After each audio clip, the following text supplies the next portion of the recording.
Hi everyone!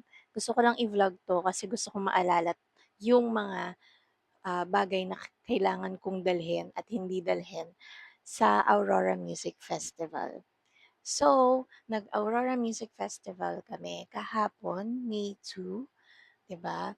So, day 1 yon sa Clark, Pampanga. Kasi medyo ang memory ko ay palola na, hindi na siya patita, palola na yung memory ko. So, gusto ko maalala 'to by next year 'pag pumunta kami. Kasi talaga yung memory ko, hindi na kami masyadong okey. So, ayun, Aurora Music Festival kami kahapon sa Clark and nag-o-open yung gates nung event at 1 PM. 1 PM guys, May ngayon, super init. So, gano'n katirik yung araw. So, kung ikaw ay mga titas of Manila or titos of Manila na or nasa mga trentahin above ka na, minsan di mo na afford babad sa ilalim ng araw, no? Kasi baka ma-heat stroke na tayo, guys. Pero syempre kahit yung mga bata-bata naman. Pero kung pagdating sa ah, health mo, 'di ba? Siyempre mas ano yung mga bata, mga bata-bata, kaya pa nilang tiis-tiisin 'yan. Pero yung mga titas and titos of Manila, hindi na nila medyo matitiis yung mga heat stroke or yung super init na 'yan. So ang maganda lang naman diyan is or ang advice lang naman diyan, kailangan well hydrated ka, 'di ba? At saka magdala kayo ng umbrella, guys. Please don't forget to bring your umbrella. Kahit yung maliit na umbrella lang or whatever. Magdala ka ng umbrella. And then dahil super init nga guys, alam mo yon parang ang hirap magsuot ng shorts or skirt actually. Tapos yung mga kitang-kita yung mga likod-likuran mo.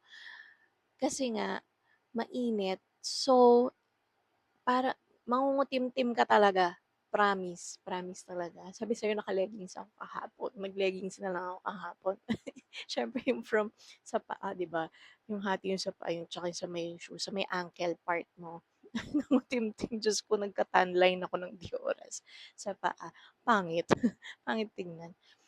Tapos ayun, syempre ang ano lang naman diyan is mag-sunblock ka at sunscreen. So yun, huwag niyong kakalimutan mag-sunblock at sunscreen kasi super init talaga. Walang ano dun, walang puno sa paligid, walang shade. Ang shade lang dun sa gilid, yung mga bilihan ng food. Yan, dun kayo pwedeng tumambay. Kaya lang syempre, yung puwesto niyo kasi na napili niyo na, yung spot na napili niyo, syempre kailangan i-save niyo yun kasi 'pag hindi, wala ka ng puwesto, mapupunta ka na naman mapupunta sa likod imbes na dun ka banda sa harap.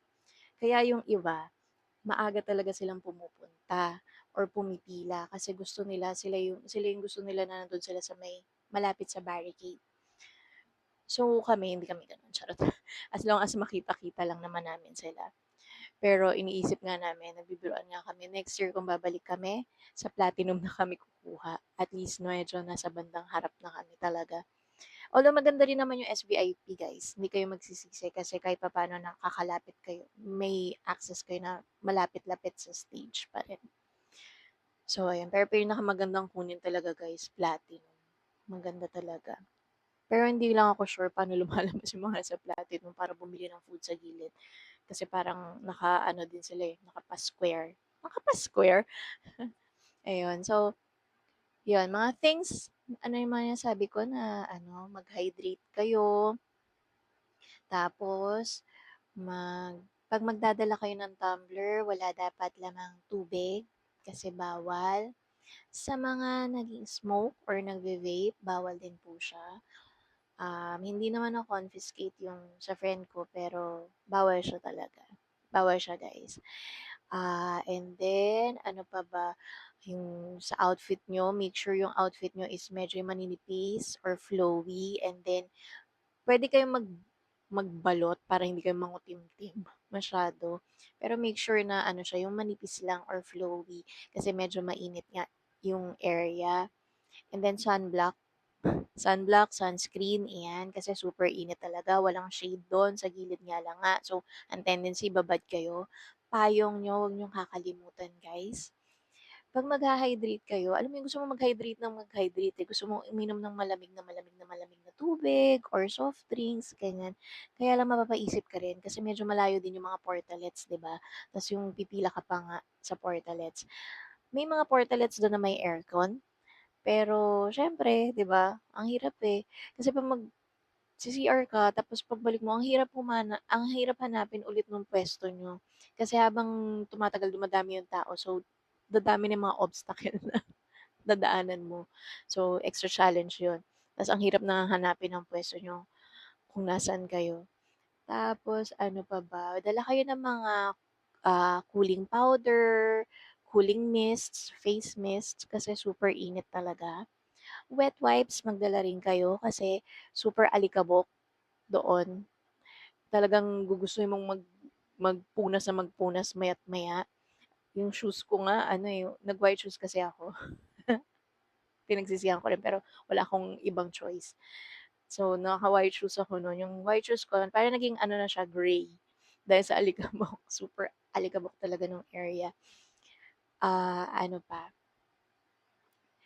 Picnic mats. Dala kayo ng picnic mats kasi hindi pwede yung kahit yung mga foldable na chairs na maliliit. Although, may nakita kaming isa, may sandalan pa talaga yung dinala niya. Kaya nagtingin na kami ng mga friends ko, parang, akala ko ba bawal? Di sana nagdala na lang ako ng ano ko, upuan ko, di ba?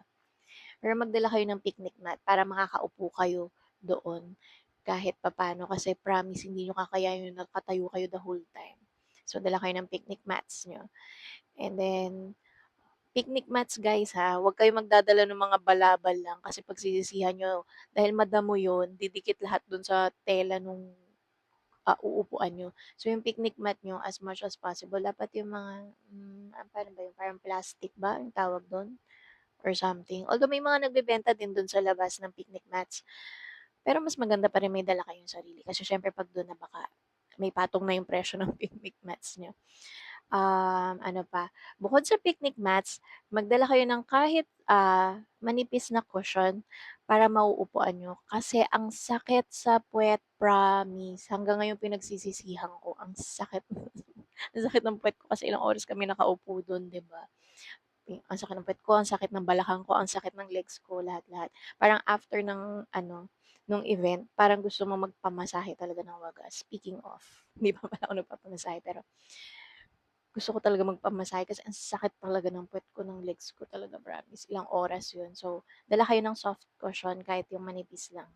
Hindi ko lang sure kung maku-question, pero kung may kung mapapayagan naman kayo, at least meron kayong dala, 'di ba? Kahit yung soft cushion lang na mauupuan niyo kasi ang sakit talaga sa puwet, promise. Ano pa, yung mga fans niyo, rechargeable fans, magdala kayo.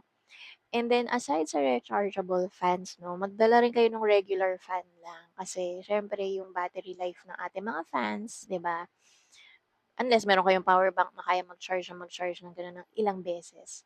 Ayan, pero magdala kayo ng regular fan kasi promise nakakatulong siya. Ano pa ba? I guess yun lang naman. 'Pag may naalala ako, mag-share ulit ako kasi gusto ko talaga maalala 'tong mga bagay na 'to for Aurora Music Festival next year. Yun lang. Bye, guys.